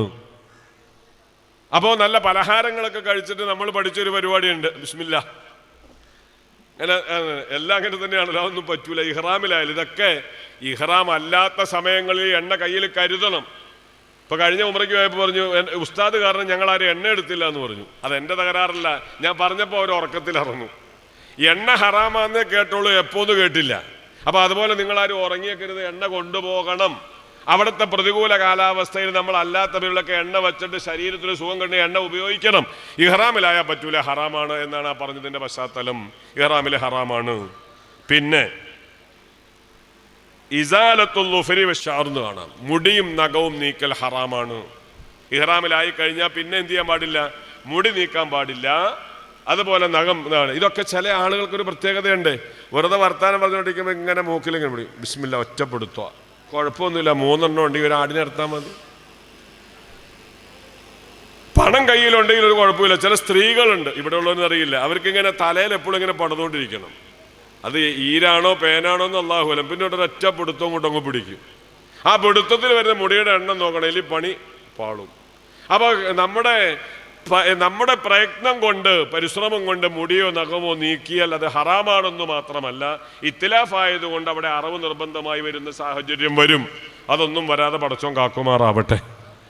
ഇഹ്റാമിൽ നല്ല അല്ലാ അല്ലാ എന്നുള്ള ചിന്തയല്ലാതെ ശരീരത്തിലേക്കൊരു ചിന്ത വേണ്ട, ആ രൂപത്തിലാവുക. പിന്നെ 5 നിക്കാഹ് നടത്തി കൊടുക്കലും സ്വയം വിവാഹിതനാവലൊക്കെ ഇഹ്റാമിലായാൽ ഹറാമാണ്. അത് നമുക്കൊന്നും വരുന്നില്ല. എന്നാലും ഫുഖഹാവ് പറഞ്ഞത് ബറക്കത്തിന് വേണ്ടി സൂചിപ്പിച്ചു എന്ന് മാത്രം. 6 വൈകാരികമായ നോട്ടങ്ങളും ചിന്തകളും ശാരീരിക ബന്ധങ്ങളും ഒക്കെ ഹറാമാണ്. ഭാര്യ ഭർത്തൃ ബന്ധം അതുപോലെ ഹറമിലൊക്കെ ചൊല്ലുമ്പോൾ വളരെ കരുതാതിരുന്നാൽ ആണും പെണ്ണുമൊക്കെ ഇടകലർന്നും ചേർന്നുമൊക്കെ നടക്കല് മക്ക ഹറമിൽ, മദീനയിലല്ല. തവാഫിന് അനിവാര്യമായി നടന്നേ പറ്റൂ. ആ നടക്കുമ്പോഴൊക്കെ അല്ലാ എന്ന ചിന്തയ്ക്കപ്പുറം ഹറാമായ ഒരു നോട്ടമാണ് വരുന്നതെങ്കിൽ മോനെ നരകമാണ് കാത്തിരിക്കുന്നത്, സ്വർഗം നമ്മെ തിരസ്കരിക്കും. അള്ളാഹു കാക്കുമാറാവട്ടെ, അള്ളാഹു കാക്കുമാറാവട്ടെ. നോട്ടമല്ല എന്ന് പറയണ്ട, നോട്ടത്തിനും പരിധികൾ ഖുർആൻ നിശ്ചയിച്ചില്ലേ? കുല്ലിൽ മുഅ്മിനീന യഗ്ളൂ മിൻ അബ്സ്വാരിഹിം, ഈമാനുള്ളവരോട് അനാവശ്യങ്ങൾ കണ്ണടയ്ക്കാൻ പറഞ്ഞോക്കൂ നബിയെ. വകുല്ലിൽ മുഅ്മിനാത്തി യഗ്ളൂന മിൻ അബ്സ്വാരിഹിന്ന, ഈമാനുള്ള പെണ്ണിനോടും ഹറാമുകൾ തൊട്ട് കണ്ണടയ്ക്കാൻ അങ്ങ് പറഞ്ഞോളൂ എന്ന് അല്ല പറഞ്ഞതാണ്, പടപ്പുകൾ പറഞ്ഞതല്ല. അതുകൊണ്ടല്ലേ ഉസ്മാൻ ഇബ്നു അഫ്ഫാൻ തങ്ങളുടെ സ്വഹാബി വരുമ്പോൾ പറഞ്ഞില്ലേ, മോനെ ലഖദ് റഅയ്തു ഫീ വജ്ഹിക അസറ സിന, കുപ്പിയകത്തുള്ള വസ്തുവിനെ പോലെ കമാ, ഞാൻ നിങ്ങളുടെ കൽബകം എന്നോവർ, ഒരു നോട്ടം കൊണ്ട് വ്യഭിചാരക്കല നിന്റെ മുഖത്ത് കാണുന്നുണ്ടെന്ന് പറഞ്ഞെങ്കിൽ ആ മക്കയിൽ പോയി നമ്മുടെ മുഖങ്ങൾ വ്യഭിചാരക്കലകളെ കൊണ്ട് വികൃതമാവരുത്. അള്ളാഹു കാത്തിരക്ഷിക്കുമാറാവട്ടെ, അള്ളാഹു കാത്തിരക്ഷിക്കുമാറാവട്ടെ. ഏഴാമത് വേട്ടമൃഗങ്ങളെ നശിപ്പിക്കുക എന്നതാണ്. കഴിഞ്ഞു. അപ്പം ഇഹ്റാമുമായി ബന്ധപ്പെട്ട് 7 കാര്യങ്ങൾ അത് സുന്നത്തുണ്ട്, 7 കാര്യങ്ങൾ ഹറാമുമുണ്ട്. അത് ഹജ്ജിൻ്റെ ഇഹ്റാമിലാണെങ്കിലും ഉംറയുടെ ഇഹ്റാമിലാണെങ്കിലും ഈ മര്യാദകൾ പാലിച്ചേ പറ്റൂ. ഇനി നമ്മളെ സംബന്ധിച്ച് അത്രയും കാര്യങ്ങൾ പഠിച്ചു. ഇത് ഗവൺമെന്റ് ഹാജിമാർ അസീസിയയിൽ താമസിക്കുമ്പോൾ അറഫയിലേക്ക് പോകുന്നതിന് മുമ്പ് നിങ്ങൾ മനസ്സിലാക്കേണ്ട കാര്യം പോരാ, വീട്ടിൽ നിന്ന് നിങ്ങൾ കണ്ണൂർ എയർപോർട്ടിലേക്ക് വരുമ്പോഴും ഈ കാര്യങ്ങൾ പാലിച്ചുകൊണ്ടാണ് വരേണ്ടത്. അത് ഗവൺമെന്റ് ഹാജിമാരും പ്രൈവറ്റ് ഹാജിമാരും ഈ വിഷയത്തിൽ ഈക്വലാണ്. വ്യത്യാസം, ഗവൺമെന്റ് ഹാജിമാർ അസീസിയ താമസ സ്ഥലത്ത് വെച്ചും പ്രൈവറ്റ് ഹാജിമാർ മുത്തുനബിയുടെ ചാരത്ത് വെച്ചുമാണ് ഈ 2 പ്രക്രിയകൾ മുഴുകുക എന്ന വ്യത്യാസത്തിനപ്പുറം ചെയ്യുന്ന കാര്യങ്ങൾ 2 ഹാജിമാരും യാതൊരു വ്യത്യാസവുമില്ല. അവിടെ ഒരു വ്യത്യാസം വരുന്നത്, പ്രൈവറ്റ് ഹാജിമാർ നിശ്ചയിക്കപ്പെട്ട ദുൽഹുലൈഫ എന്ന മീഖാത്തിൽ ഇഹ്റാം ചെയ്യുന്നത് കൊണ്ട് നിർബന്ധമായ അറവ് അവർക്ക് ഒഴിവാകുന്നു, വാജിബ് നഷ്ടപ്പെടുന്നില്ല. ഗവൺമെന്റ് ഹാജിമാർ നിശ്ചയിക്കപ്പെട്ട സ്ഥലത്തല്ല എന്ന ഇഹ്റാമിന്റെ കാരണം കൊണ്ട് അറവ് നിർബന്ധമായി വരികയും ചെയ്യുന്നു. ഇതാണ് അവിടെ വ്യത്യാസമുള്ളൂ. ഇരിക്കട്ടെ, മനസ്സിലായോ? മനസ്സിലായോ? ഗവൺമെന്റ് ഹാജിമാർ താമസ സ്ഥലത്ത് വെച്ചാൽ ഇഹ്റാം ചെയ്യല്.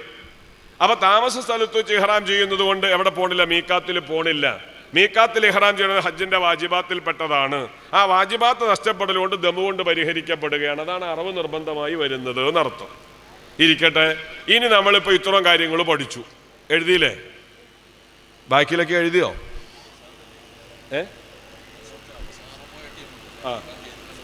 അൽഹംദുലില്ലാ. കഴിഞ്ഞ വർഷങ്ങളിൽ ഗവൺമെന്റ് ഹാജിമാര് വളരെ അവസാനം വൈകിപ്പോയവരുണ്ട്.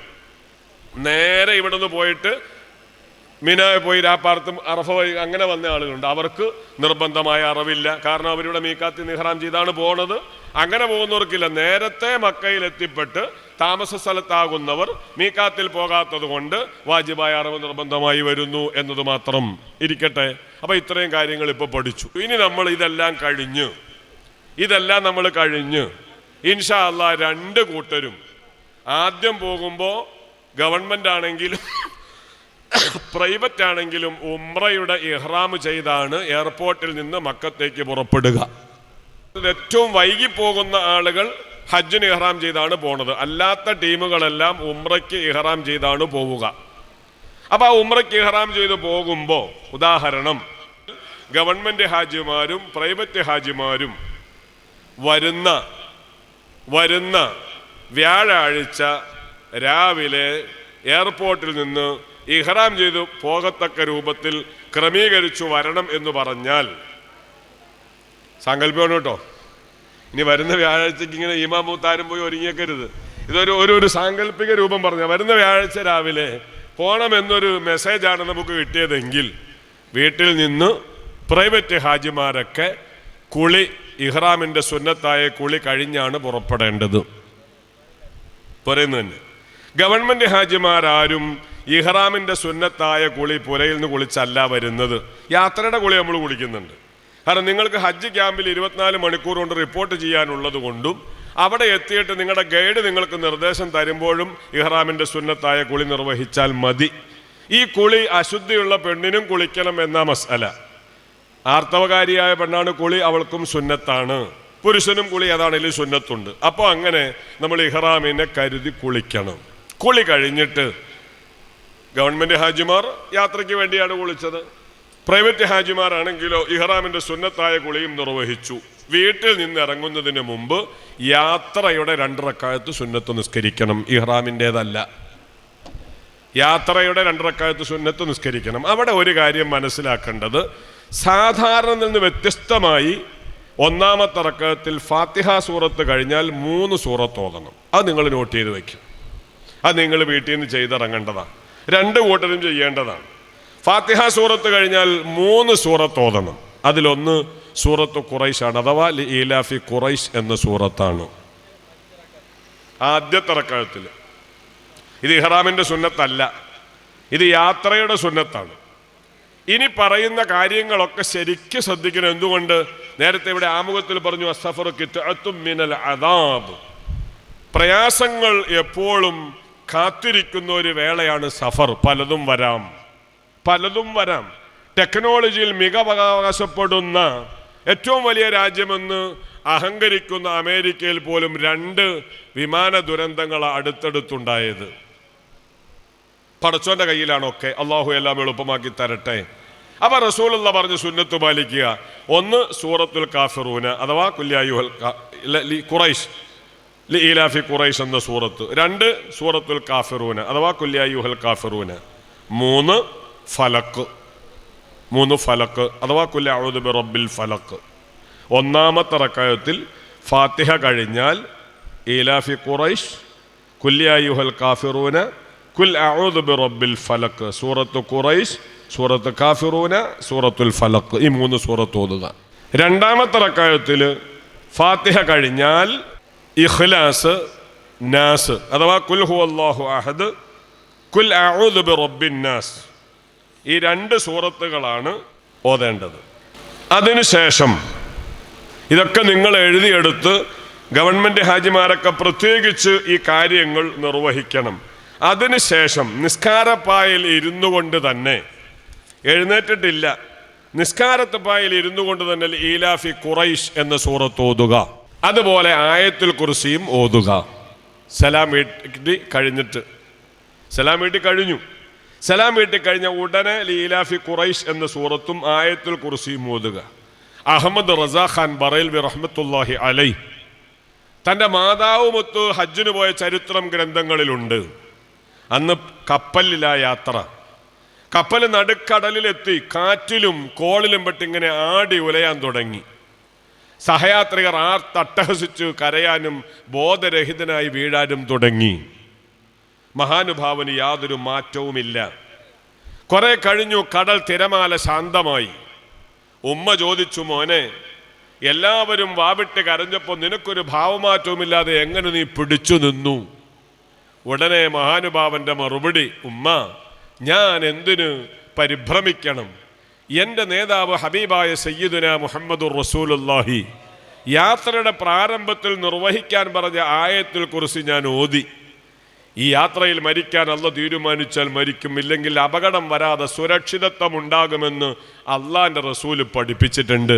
പിന്നെ ഞാൻ എന്തിനാ ബേജാറാവണതെന്ന് പറഞ്ഞെങ്കിൽ നമ്മളൊക്കെ എല്ലാ യാത്രയുടെ തുടക്കത്തിലും ഒരു ആയത്തുൽ കുർസി ഓതലും നല്ലതാണ്. അള്ളാഹു തൗഫീഖ് ചെയ്യട്ടെ. അപ്പൊ അവിടെ ഇരുന്നു കൊണ്ട് ആയത്തുൽ കുർസിയും ഓതി. അത് കഴിഞ്ഞ് പറ്റുന്നവരൊക്കെ അല്ലാഹുമ്മ ബിക അസ്തഈനു വ അലൈക അതവക്കലു اللهم ذلل لي صعوبة أمري وسخل علي مشقة سفري وارزقني من الخير أكثر مما أطلب واصرف عني كل شر رب اشرح لي صدري ونور قلبي ويسر لي أمري اللهم إني أستحفظك وأستودعك نفسي وديني وأهلي وأقاربي وكل ما أنعمت به علي وعليهم من آخرة ودنيا فاحفظنا أجمعين من كل سوء يا كريم എന്ന ദുആ കിട്ടുമെങ്കിൽ, ഇല്ലെങ്കിൽ പച്ച മലയാളത്തിൽ പടച്ചോനെ ഞാൻ ഇതാ വീട്ടിൽ നിന്ന് ഇറങ്ങുന്നു, ആരൊക്കെ എന്നോടൊപ്പം ഉണ്ടെങ്കിലും അതൊക്കെ വളരെ വളരെ മുറുകെ പിടിക്കാൻ പര്യാപ്തമായ ഘടകങ്ങളല്ല. എന്നെ മുറുകെ പിടിക്കാനും സംരക്ഷിക്കാനും നീയല്ലാതെ മറ്റാരുമില്ല. റബ്ബിൻ്റെ മുന്നിൽ പൊട്ടിക്കരഞ്ഞ് പച്ച മലയാളത്തിൽ നല്ലവണ്ണം ദുആ ചെയ്ത് അവിടെ നിന്ന് ഇറങ്ങുക. എന്നിട്ട് നമ്മൾ ഇൻഷാ അല്ലാഹ് പുറത്തേക്ക് വരാൻ ഒരുങ്ങുകയാണ്. അപ്പം ഗവൺമെൻറ് ഹാജിമാരാണെങ്കിലും പ്രൈവറ്റ് ഹാജിമാരാണെങ്കിലും 2 ലഗേജ്, വലിയ ഒരു ബാഗും ഒരു ചെറിയ ബാഗും സ്വാഭാവികമാണ്. വലിയ ബാഗിൽ നിങ്ങൾക്ക് ഈ 40 അല്ലെങ്കിൽ 40 ദിവസം കഴിയാനുള്ള നിങ്ങളുടെ ഡ്രസ്സുണ്ട്, അതുപോലെ നിങ്ങളുടെ വസ്ത്രങ്ങളുണ്ട്, ബ്രഷുണ്ട്, പേസ്റ്റുണ്ട്, അതുപോലെ ഷേവിംഗ് സെറ്റുണ്ട്, ബ്ലേഡുണ്ട്, തുടങ്ങിയതെല്ലാം ആ വലിയ ബാഗിൽ മാത്രമേ കരുതാവൂ. പലഹാരങ്ങൾ എന്തുണ്ടെങ്കിലും അതേ പറ്റൂ. അതേപോലെ എന്ത് കരുതുന്നു ആ വലുതിലാവണം. ചെറുതിൽ ഒരു കാരണവശാലും ബ്ലേഡോ കത്രികയോ കത്തിയോ ഒന്നും കരുതരുത്. എണ്ണ പോലത്തത് കരുതരുത്, അച്ചാറ് പോലത്തത് കരുതരുത്. അതിൽ വെറും നമ്മുടെ ഹജ്ജിൻ്റെ ആ ഗൈഡ് ബുക്ക്, അതേപോലെ തസ്ബീഹ് മാല, മുസ്ഹഫ്, 1-2 ദിവസം അല്ലെങ്കിൽ ഒരാഴ്ച കഴിക്കാനുള്ള മരുന്ന്, ബാക്കി മരുന്നൊക്കെ വലിയ ഇതിലാവണം. അതോടൊപ്പം രോഗികളായ ആളുകൾ ഈ മരുന്നിൻ്റെ ചാർട്ട് കൃത്യമായി ഡോക്ടറെ കണ്ട് നിങ്ങളുടെ ആ അസുഖത്തിൻ്റെ ഒരു ഹിസ്റ്ററിയുടെ ഫയൽ നിർബന്ധമായും കയ്യിൽ കരുതണം. അള്ളാഹു രോഗങ്ങൾ വരാതെ കാക്കട്ടെ. സംസമം കൊണ്ട് അള്ളാഹ് ശിഫയാക്കി തരട്ടെ. അവിടെ ചൊല്ലുമ്പോൾ ഒരു പ്രത്യേകത, ഹോസ്പിറ്റൽ ഡ്യൂട്ടിയിലുള്ള ഡോക്ടർമാർക്ക് നമ്മുടെ ഭാഷ അവർക്കും തിരിയൂല, അവരുടെ ഭാഷ അൽഹംദുലില്ലാ നമുക്കും തിരിയൂല. അങ്ങനെ വരുമ്പോൾ തലവേദനയ്ക്ക് പോയി ചിലപ്പോൾ ഹാർട്ട് ഓപ്പറേഷൻ ചെയ്യേണ്ടി വരും. അതില്ലാതിരിക്കണമെങ്കിൽ നല്ലൊരു ചാർട്ട് കയ്യിലുണ്ടെങ്കിൽ റെഡിയാണ്. ഇന്ന അസുഖങ്ങൾക്ക് ട്രീറ്റ്മെൻറ്റിലുള്ള രോഗിയാണിത്. അപ്പോൾ ആ ട്രീറ്റ്മെൻറ്റ് കാണുമ്പോൾ അവരത് ചെക്ക് ചെയ്തിട്ട് കുഴപ്പമുണ്ടെങ്കിൽ അങ്ങനെ പരിഹരിച്ചോളും ഇൻഷാ അല്ലാഹ്. ഒന്നും കാണിക്കാതെ ആരോഗ്യവാനായി തിരിച്ചു വരാൻ അല്ലാഹ് തൗഫീഖ് ചെയ്യട്ടെ. അത് ഉറപ്പല്ലേ? എന്തുകൊണ്ട് സയ്യിദുനാ അബൂദർ റളിയല്ലാഹു അൻഹു, ഇതൊന്നും നമ്മൾ വെറുതെ ആലങ്കാരിക പറച്ചിലല്ല. അബൂദർ റളിയല്ലാഹു അൻഹു ഇസ്ലാമിലേക്ക് വന്നു. കുറേ ദിവസം കഴിഞ്ഞ് റസൂലുള്ളാഹി ചെന്ന് കാണുമ്പോൾ ആളിങ്ങനെ ആരോഗ്യവാനായി തൊഴുത്ത് നല്ല ഉഷാറായി കണ്ടു. അബൂദർ, എന്താണ് ഇതിൻ്റെ പിന്നിൽ രഹസ്യം? ഏത് റേഷൻ കടയിലെ അരിയാ കരിക്കണമെന്നുള്ള രൂപത്തിൽ ഒരു ആലങ്കാരിക നോട്ടം മുത്തുനബി തങ്ങൾ നോക്കി. ഇല്ല നബിയെ, ഞാൻ അങ്ങനെ അമിതമായ ആഹാരങ്ങളൊന്നും കഴിക്കാറില്ല. പിന്നെന്താ നിന്റെ ഡ്യൂട്ടി? ഇടയ്ക്കിടയ്ക്ക് ഞാൻ ഇങ്ങനെ സംസം വയറ് നിറയെ കുടിക്കും. അപ്പം മുത്തുനബി പറഞ്ഞൊരു മറുപടി ഉണ്ട്, ഇന്നഹാ മാഉൻ മുബാറക തആമു തുഅമിൻ വശിഫാഉ സുഖമിൻ ഖാല റസൂലുള്ളാഹി. അത് തന്നെ ഈ ആരോഗ്യത്തിന്റെ രഹസ്യം. അതൊരു അനുഗ്രഹീത പാനീയമാണ്. രോഗിയുടെ മരുന്നാണ്, വിശക്കുന്നവനുള്ള ആഹാരമാണ്. ഈ കൂട്ടത്തിൽ ഏതെല്ലാം രോഗങ്ങളുണ്ടവരുണ്ടെങ്കിലും ആദ്യ സംസമിന്റെ വെള്ളം ആമാശയത്തിലെത്തുമ്പോൾ തന്നെ ഇനി ഐസിയുലോ വെന്റിലേറ്ററോ പോകാതെ അള്ളാഹ് ശിഫയാക്കി തരട്ടെ. ആ വെള്ളം കുടിക്കാനും കൂടിയാണ് നമ്മൾ പോകണം. വേറെ കഥ ഇനി പറയാനുണ്ട് ഇൻഷാ അല്ലാഹ്. അതിലേക്ക് വരുമ്പോൾ സമയം വീണ്ടും പോയി ഞാൻ നോക്കട്ടെ. അപ്പോൾ അങ്ങനെ നമ്മൾ ആ നിസ്കാരം കഴിഞ്ഞു. അപ്പോൾ വലിയ ബാഗുണ്ട്, ചെറിയ ബാഗുണ്ട്. പ്രൈവറ്റ് ഹാജിമാരാണെങ്കിലും ഗവൺമെൻറ് ഹാജിമാരാണെങ്കിലും ഇഹ്റാമിൻ്റെ ഒരു ജോഡി ഡ്രസ്സ് ആ ചെറിയ ബാഗിലാണ് നമ്മൾ വയ്ക്കണത്. 2 കൂട്ടരും ഇതേ ഡ്രസ്സിലാണ് എയർപോർട്ടിലേക്ക് വരുന്നത്. അവിടെ എത്തി നമുക്ക് നിർദ്ദേശം കിട്ടുമ്പോൾ മാത്രമേ വസ്ത്രം നമ്മൾ ചേഞ്ച് ചെയ്യേണ്ടതുള്ളൂ. അതുവരെ ഇതേ ഡ്രസ്സിൽ തന്നെയാണ് നമ്മൾ പോവുക. ഏതാണെങ്കിലും അങ്ങനെ ലഗേജുകളൊക്കെ റെഡിയാക്കി നല്ല വസ്ത്രങ്ങൾ ധരിച്ചു. 2 റക്അത്ത് യാത്രയുടെ സുന്നത്ത് നിസ്കാരം നിർവഹിച്ചു. മെല്ലെ നമ്മൾ എഴുന്നേറ്റു. എവിടെ നിന്നു? നിസ്കാരപ്പായിരുന്നിട്ട് വലത് കാലങ്ങോട്ട് മുന്നോട്ടെടുത്തു വയ്ക്കുമ്പോൾ അല്ലാഹുമ്മ ലൈക തവജ്ജഹ്തു വബിക ഇതസംതു അല്ലാഹുമ്മ ഖഫിനി മാ ഹമ്മനി വമാ ലം അഹ്തമ്മ ബിഹി അല്ലാഹുമ്മ സവ്വിദ്നി അത്തഖ്വ വഗ്ഫിർ ലി ദംബി എന്ന നൃത്തത്തിൽ പറയണമെന്ന് മുഹമ്മദുർ റസൂലുള്ളാഹി സ്വല്ലല്ലാഹു. പടച്ചോനെ, ഞാൻ നിന്നിലേക്ക് മുന്നിടുകയാണ്. പടച്ചോനോട് പറയാണ്, അല്ലാഹുവേ ഞാൻ നിന്നിലേക്ക് മുന്നിടുകയാണ്, ഞാൻ നിന്നെ മുറുകെ പിടിക്കുന്നു റബ്ബേ, എനിക്ക് വേണ്ടതൊക്കെ നീ തന്നെ, മറ്റാരുമില്ല എന്ന രൂപത്തിൽ കൃത്യമായി പറഞ്ഞുകൊണ്ട് അൽഹംദുലില്ലാ നാം അങ്ങനെ നേരെ നമ്മുടെ പൂമുഖത്തേക്ക് വരും. ഇനി നിങ്ങൾ മുഹിമ്മാത്തിൻ്റെ മുറ്റത്ത് നിന്ന് മനസ്സുകൊണ്ട് എൻ്റെ കൂടെ വരണം. വരൂലേ? അതിനും മടിയാണോ? വരുമോ? പൈസ ഒന്നും തരണ്ട, ഒന്ന് മനസ്സുകൊണ്ട് വന്നാൽ മതി. നിങ്ങളുടെ ബോഡി ഇവിടെയാണെങ്കിൽ നിങ്ങളുടെ മനസ്സും അക്കത്തേക്കൊന്ന് വരണം. നമുക്ക് അറഫയിലേക്കും മിനയിലേക്കും ഒന്ന് പോകണം. ആ രൂപത്തിൽ യാത്ര നിങ്ങളിപ്പോൾ തുടങ്ങണം. ഇപ്പം നമ്മളെല്ലാവരും നമ്മുടെ വീടിൻ്റെ പൂമുഖത്ത് എല്ലാം റെഡിയായി ഇറങ്ങാൻ വേണ്ടി കാത്തു നിൽക്കുകയാണ്. അപ്പൊ പ്രിയപ്പെട്ട പൊന്നുമക്കൾ സ്റ്റെപ്പിൽ കൊണ്ടുവന്ന് ചെരുപ്പൊക്കെ റെഡിയാക്കി വെച്ചിട്ടുണ്ട്. ആ ചെരുപ്പ് എടുത്തുകൊണ്ട് ഇനി ഇൻഷാ അല്ലാഹ് ചെരുപ്പ് ധരിച്ച് നമ്മൾ മുറ്റത്തേക്ക് ഇറങ്ങാൻ പോവാണ്. അപ്പൊ ചെരുപ്പ് ധരിക്കാൻ വേണ്ടി നമ്മൾ ആദ്യം ഏത് കാല് എടുത്തു വെച്ചാ ഇറങ്ങേണ്ടത്?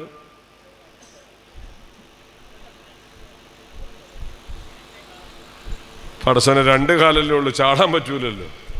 ഏതാണെങ്കിലും ഇറങ്ങിയേ പറ്റുള്ളൂ. അപ്പൊ ഇടത് കാല് വെച്ച് ഇറങ്ങാൻ തീരുമാനിക്കുക.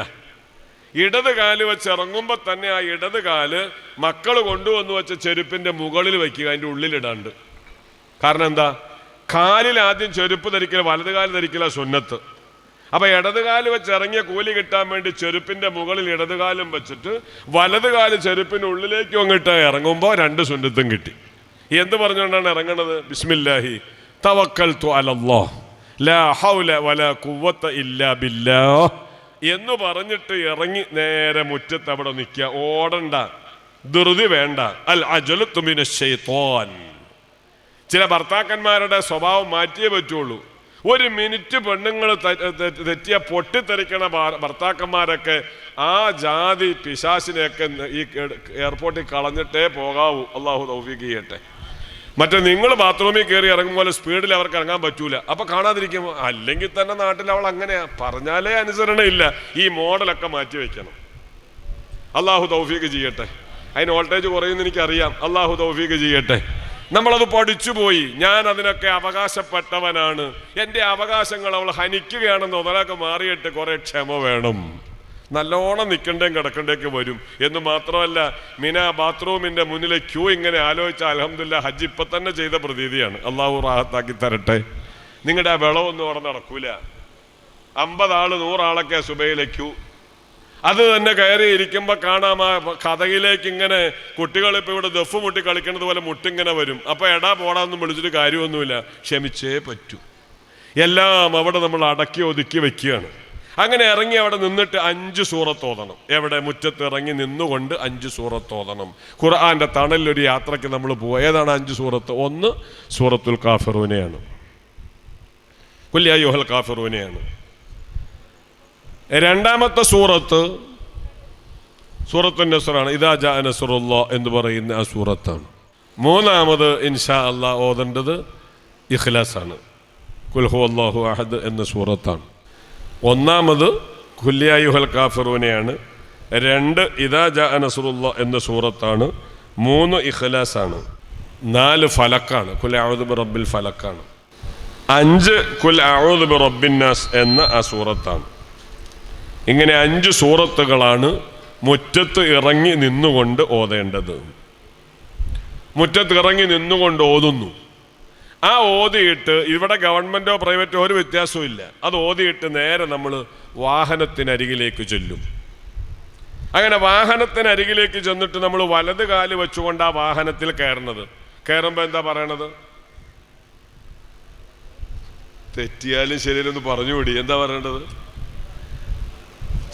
അതല്ല പറയേണ്ടത്. ബിസ്മില്ലാഹി മജ്റാഹാ വമുർസാഹാ ഇന്ന റബ്ബി ലഗഫൂറുർ റഹീം വമാ ഖദറുല്ലാഹ ഹഖ ഖദ്രി വൽ അർളു ജമീഅ ഖബ്ലതുഹു യൗമൽ ഖിയാമ വസ്സമാവാതു മത്വിയാതും ബിയമീനിഹി സുബ്ഹാനല്ലാഹി അമ്മാ യുശ്രികൂൻ എന്ന ആയത്ത് ഓതിക്കൊണ്ട് കയറി സീറ്റിൽ ഇരുന്നിട്ടാ നിങ്ങളാ പറഞ്ഞു അൽഹംദുലില്ലാഹ് സുബ്ഹാനല്ലദീ സഖർ ലനാ ഹാദാ വമാ കുന്നാ ലഹു മുഖ്രിനീൻ وإنا إلى ربنا لمنقلبون سبحان الله الحمد لله الله أكبر اللهم إنا نعوذ بك من وعثاء السفر وكآبة المنظر وسوء المنقلب في الأهل والمال اللهم إنا نسألك في سفرنا هذا البر والتقوى ومن العمل ما تحب وترضى اللهم حبب علينا سفرنا وطوي عنا بعده اللهم أنت الصاحب في السفر والخليفة في الأهل والمال എന്ന ദുആ റാഹത്തായി നിർവഹിക്കുക. അള്ളാഹു തൗഫീഖ് ചെയ്യുമാറാവട്ടെ. അള്ളാഹു തൗഫീഖ് ചെയ്യട്ടെ. അങ്ങനെ എല്ലാവരും വാഹനത്തിൽ കയറി ഇരുന്നു. ഇരുന്നൂലേ? ഇരുന്നു. ഇനി നമ്മുടെ വാഹനം പുറപ്പെടുകയാണ് കണ്ണൂർ എയർപോർട്ടിലേക്ക്, ഹജ്ജ് ക്യാമ്പിലേക്ക്, അല്ലെങ്കിൽ മംഗലാപുരത്തേക്ക്, അല്ലെങ്കിൽ കോഴിക്കോട്ട് കരിപ്പൂരിലേക്ക്. മനസ്സ് നിറയെ കഅബയാണ്, മനസ്സ് നിറയെ അറഫയും മിനയും മുസ്ദലിഫയുമാണ്.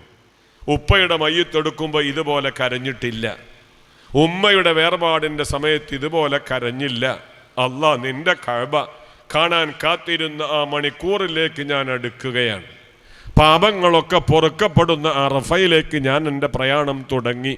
മനസ്സ് നിറയെ അള്ളാഹുവിനെ പറ്റിയുള്ള ചിന്ത കൊണ്ട് ചെറിയ കുരുന്നുകൾ അമ്മിഞ്ഞപ്പാലിന് കേഴുന്നത് പോലെ വിതുമ്പി വിതുമ്പി അങ്ങനെ കരഞ്ഞു. മണിക്കൂറുകൾ കൊണ്ട് നമ്മുടെ വാഹനം എയർപോർട്ടുകളിൽ എത്തി. എയർപോർട്ടുകളിൽ നമ്മുടെ വാഹനം എത്തി. ക്യാമ്പുകളിൽ നമ്മൾ സ്വീകരിച്ചു. ആ സ്വീകരണമെല്ലാം കഴിഞ്ഞു, ക്രമീകരണങ്ങൾ കഴിഞ്ഞു. അങ്ങനെ നമ്മൾ പോകേണ്ട ടൈമായി. രണ്ട് കൂട്ടർക്കും അതിൻ്റെ ഗൈഡുകൾ എല്ലാ പരിശോധനകളും പൂർത്തിയാക്കിയതിന് ശേഷം പറഞ്ഞു, എന്നാൽ ഇനി നമുക്ക് ഒരുങ്ങാമെന്ന് പറഞ്ഞപ്പോൾ എല്ലാവരും ഡ്രസ്സ് ചേഞ്ച് ചെയ്തു. മനസ്സിൽ നമ്മളിപ്പോൾ ചേഞ്ച് ചെയ്തേക്കാൻ ഡ്രസ്സ് ചേഞ്ച് ചെയ്തു. എല്ലാവരും ഒന്നെടുത്തു, ഒന്ന് പുതച്ചു. എല്ലാവരും ഇനി എല്ലാവരും ഒന്ന് എഴുന്നേറ്റ് ബിസ്മില്ല ഒന്ന് പറഞ്ഞു നോക്കാം. തെറ്റുമെന്നറിയാലോ, ഒന്ന് പറഞ്ഞു നോക്കാം. ബിസ്മില്ലാഹിർ റഹ്മാനിർ റഹീം. നവൈതുൽ ഉംറത വഅഹറംതു ബിഹാ ലില്ലാഹി തആല. പുരുഷന്മാർ നല്ല ശബ്ദത്തിലാ തൽബിയത്തിലുണ്ട്. ലബ്ബൈക് അല്ലാഹുമ്മ ലബ്ബൈക്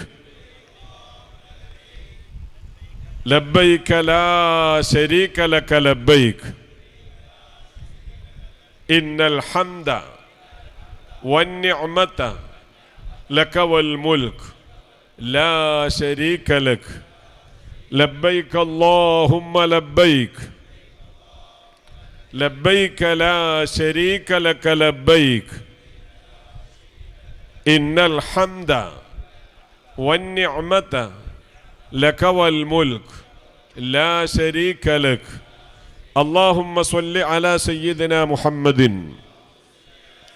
وعلى آل سيدنا محمد كما صليت على إبراهيم وعلى آل إبراهيم وبارك على سيدنا محمد وعلى آل سيدنا محمد كما باركت على إبراهيم وعلى آل إبراهيم في العالمين إنك حميد مجيد. والسلام عليك أيها النبي ورحمة الله تعالى وبركاته. اللهم إني أسألك رضاك والجنة وأعوذ بك من سخطك والنار. പടച്ചോനെ, ഇതുപോലെ ഞങ്ങൾക്ക് തൗഫീക്ക് നൽകണേ അല്ലാഹ്. ഒരുങ്ങിയ ഒരാളെപ്പോലും നീ മുടക്കം വരുത്തല്ലേ അല്ലാഹ്. എണ്ണം കുറയാതെ കാക്കണം അല്ലാഹ്. പ്രതീക്ഷയോടെ കഅബ കാണാൻ ഒരുങ്ങിയവരാണ്. ഒരു രോഗം കൊണ്ട് വലയ്ക്കല്ലേ അല്ലാഹ്. പുണ്യഭൂമിയിലെത്താൻ അനായാസമായ വഴികളൊക്കെ നീ തുറക്കണം അല്ലാഹ്. ഈ യാത്ര പോകുമ്പോൾ കൈപിടിച്ച് ചുംബനം തരേണ്ട ഉപ്പമാരുമ്മമാരൊക്കെ ഖബറിലാണല്ലോ. സന്തോഷം കൊടുക്കണേ അല്ലാഹ്. അവിടങ്ങളിലെത്തുമ്പോൾ അവരെ ഓർത്തുകൊണ്ടൊരു ചെറിയ തവാഫെങ്കിലും നിർവഹിക്കാൻ ഞങ്ങൾക്ക് ആരോഗ്യം നിലനിർത്തി തരണം അല്ലാഹ്. തങ്ങളുടെ ചാരത്ത് ഈ അമലിന് വന്ന ഓരോരുത്തർ ശരീരങ്ങളിലുള്ള രോഗങ്ങളും ഈ ക്ലാസ് കഴിഞ്ഞ് മടക്കത്തോടെ അവിടുത്തെ കറാമത്ത് കൊണ്ട് ശിഫയാക്കി കൊടുക്കണം അല്ലാഹ്. ആമീൻ ബിറഹ്മതിക യാ അർഹമർ റഹീമീൻ. ഇരിക്കുക. അപ്പം നമ്മളെല്ലാവരും ഇഹ്റാമിലായി. ഇനി നമ്മൾ ശരീരം ചൊറിയുന്നില്ല, മുടി പൊഴിയാതെ നോക്കുന്നു, സുഗന്ധം തൊടാതെ നോക്കുന്നു. അതുപോലെ തന്നെ ആ നിയന്ത്രണങ്ങളൊക്കെ പാലിച്ചുകൊണ്ട് കൃത്യമായ ടൈമിൽ നാം ഫ്ലൈറ്റിലേക്ക് കയറും. ഫ്ലൈറ്റിലേക്ക് കയറിയാൽ കുടുംബ വിവരങ്ങൾ അന്വേഷണമില്ല. അവനവൻ്റെ റൂമിൽ നിന്ന് ബസ്സിലേക്ക് കയറിയാൽ ഫോൺ ചെയ്യുന്നില്ല. തൽബിയത്തിൽ തന്നെയാണ്, സ്വലാത്തിൽ തന്നെയാണ്. അള്ളാഹുവിൻ്റെ മുന്നിൽ ഇങ്ങനെ വിതുമ്പി വിതുമ്പി കരയുകയാണ്. ആ കരഞ്ഞുകൊണ്ട് നമ്മുടെ ഫ്ലൈറ്റ് ഇവിടെ നിന്ന് മണിക്കൂറിലെ കൊച്ചിയിൽ നാളെ 5 മണിക്കൂറും 20 മിനിറ്റും കഴിയുമ്പോൾ ജിദ്ദ എയർപോർട്ടിൽ ലാൻഡ് ചെയ്യും. ഇപ്പോൾ പല ഭാഗത്തു നിന്നും ഫ്ലൈറ്റിൽ കയറിയ നമ്മളൊക്കെ അള്ളാഹിൻ്റെ തൗഫീക്ക് കൊണ്ട് ജിദ്ദ എയർപോർട്ടിൽ എത്തി. അള്ളാഹു എത്തിക്കുമാറാവട്ടെ, അള്ളാഹു എത്തിക്കുമാറാവട്ടെ. ജിദ്ദ എയർപോർട്ടിൽ നമ്മുടെ ഫ്ലൈറ്റ് എത്തിക്കഴിഞ്ഞാൽ ഇനി ഒന്നും നമ്മുടേതായ നിയന്ത്രണങ്ങളിലല്ല. അത് നമ്മൾ ശരിക്കും പഠിച്ചു വയ്ക്കണം. ഹജ്ജ് വേളയിൽ കൃത്യമായി ഒരു മുത്തവ്വിഫ്, ഒരു ഗൈഡ്, അവരുടെ ലീഡിങ്ങിലാണ്, അവരുടെ നേതൃത്വത്തിലാണ് ഇനി വാഹനങ്ങൾ യാത്രയൊക്കെ ക്രമീകരിക്കപ്പെടുന്നത്. ആ ക്രമീകരിക്കപ്പെടുന്ന അതേ രൂപത്തിലായതുകൊണ്ട് തന്നെ സമയം വൈകുമ്പോൾ പൊട്ടിത്തെറിക്കുന്ന പ്രകൃതി മാറ്റിവെച്ചേ മതിയാകൂ. മണിക്കൂറുകളേറെ കാത്തു നിൽക്കേണ്ടി വന്നാൽ അത് ആശുപത്രിയിൽ കടത്തം ഒഴിവാവാനെന്ന നല്ല ചിന്ത നമ്മുടെ മനസ്സിൽ വേണം. അള്ളാഹു തൗഫീക്ക് ചെയ്യട്ടെ. എത്ര മണിക്കൂർ നിൽക്കേണ്ടി വന്നാലും, എത്ര മണിക്കൂറുകൾ ഞാൻ ഈ വെയിലത്തിരിക്കേണ്ടി വന്നാലും അതൊക്കെ ഞാൻ തയ്യാറാ. എന്തുകൊണ്ട്? ഇലാഹി ലസ്തുലിൽ ഫിർദൗസി അഹ്ല വല അഖ്വാ അലാ നാരിൽ ജഹീമി. എപ്പോ തന്നെ ചൂട് തുടങ്ങുമ്പോൾ അമിതമായ ചൂട് കൊണ്ട് വിയർക്കുകയാണെങ്കിൽ അടുപ്പിൽ കത്തിക്കപ്പെടുന്ന തീയിൻ്റെ 70 ഇരട്ടി പവർ നരകത്തിൻ്റെ ചൂടിന് വരുമ്പോൾ അത് തടയാനാ ഞാൻ ഈ വന്നത്. അതുകൊണ്ട് ഈ ചൂടെനിക്ക് പ്രശ്നമല്ല, ഈ നൃത്തം എനിക്ക് പ്രശ്നമല്ല, ഈ ത്യാഗങ്ങളൊന്നും എനിക്ക് പ്രശ്നമല്ല. മനസ്സിനെ വല്ലാതെ നമ്മൾ റെഡിയാക്കി ക്രമീകരിക്കണം. അള്ളാഹു തൗഫീക്ക് ചെയ്യുമാറാവട്ടെ. അങ്ങനെ നമ്മുടെ സുരക്ഷാ പരിശോധനകൾ, നമ്മുടെ ക്രമീകരണങ്ങൾ ഇതൊക്കെ കഴിഞ്ഞ് അൽഹംദുലില്ലാ നമ്മുടെ വാഹനങ്ങളിൽ മുത്തവഫിൻ്റെ ആളുകൾ ഗൈഡുകൾ വന്ന് കയറ്റും. അങ്ങനെ കയറ്റി കഴിഞ്ഞിട്ട് താമസിയാതെ നമ്മുടെ വാഹനങ്ങൾ ഇൻഷാ അല്ലാഹ് പരിശുദ്ധമായ മക്ക ഹറമിനെ ലക്ഷ്യമാക്കി നീങ്ങും. അങ്ങനെ മക്ക ഹറമിനെ ലക്ഷ്യമാക്കി നമ്മുടെ വാഹനം അങ്ങ് നീങ്ങിക്കഴിഞ്ഞാൽ, പ്രിയമുള്ളവരെ, നമ്മൾ മനസ്സിലാക്കേണ്ടത്, നമ്മൾ ചിന്തിക്കേണ്ടത്, ജീവിതത്തിൽ ഇന്നേ വരെ കണ്ടിട്ടില്ലാത്ത, കേട്ടിട്ടില്ലാത്ത, അനുഭവിച്ചിട്ടില്ലാത്ത ആ സുഖം കാണാൻ വേണ്ടി നമ്മൾ ഇൻഷാ അല്ലാഹ് അങ്ങോട്ട് പുറപ്പെടുകയാണ്. ആ കാഴ്ചപ്പാടുകൾ നമ്മുടെ മനസ്സിൽ അങ്ങനെ തന്നെ വേണം. അള്ളാഹു ആ ചിന്ത നമുക്കൊക്കെ നിലനിർത്തി തരുമാറാവട്ടെ. അങ്ങനെ വാഹനത്തിൽ കയറിയാൽ നമ്മുടെ പ്രയാണം തന്നെ നമ്മൾ ഇനി തുടങ്ങുന്നത് ചരിത്രങ്ങളെ ഓർത്തുകൊണ്ടാണ്. മഹത്വക്കളെ സ്മരിക്കാത്ത അമലുകൾ, ഹജ്ജിൻ്റെ ഉംറയുടെ അമലുകൾ ഇല്ല. പൂർണ്ണമായും അനുകരണമാണ്, പൂർണ്ണമായും അനുകരണമാണ്.